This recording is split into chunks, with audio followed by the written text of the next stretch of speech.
Following the runaway success of both Jaws and Close Encounters of the Third Kind, Steven Spielberg directed war-themed comedy 1941 back in 1979. And although it wasn't technically a box office bomb, it wasn't exactly a hit, and it's only years later that it gained a cult following. The film is very loosely based on a mix of real yet mostly disconnected events as it explores the growing paranoia post-Pearl Harbor, with US citizens fearing that Japan would attempt another attack and dealing with it in various ways. As an enemy submarine slowly tries to make its way to Los Angeles with the unlikely goal of destroying Hollywood, chaos builds in the city, and we follow a variety of characters, each of them doing their own thing, with everything culminating in a cartoonish battle around Santa Monica Pier. This is very much an ensemble piece in the vein of Dr. Strangelove or American Graffiti, with some characters having a very clear goal and others just kind of wandering in and out of the plot. Spielberg clearly wanted to focus on the madness of war and how it leads to nothing but mindless destruction, so don't expect a Stripes-style comedy. This is an occasionally amusing, often extremely whimsical action drama.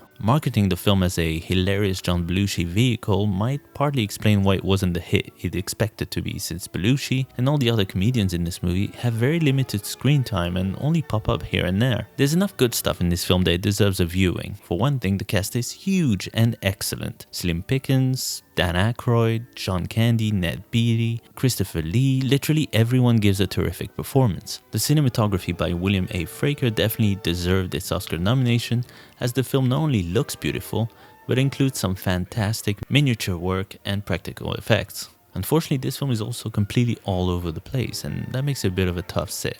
The chaos and paranoia is shown blatantly on the screen as epic dance numbers turn into saloon fights, the streets of LA become a crowded bag of cats, and John Belushi's nutty Captain Wild Bill Kelso goes around shooting anything that moves. There are many ways a filmmaker can convey madness and chaos cinematically. Stanley Kubrick was the master at that, and making the film itself messy and cluttered is rarely the best way. 1941 firmly belongs to the 1967 Casino Royale school of overcrowded, loud, convoluted, yet occasionally humorous movies. It has its moments, but there are just too many pointless characters and subplots distracting you from the incredible talent involved. Even John Williams' great score is hard to hear over the noise half the time. As it stands, this is a mildly amusing, admittedly visually impressive film that sadly never finds its footing. It loves every minute of its own obnoxious chaos, and you want to love it too, but it never lets you. Die-hard Spielberg fans should give it a watch, definitely, but I can't guarantee that casual viewers will get anything out of it besides a slight headache. A fascinating farce.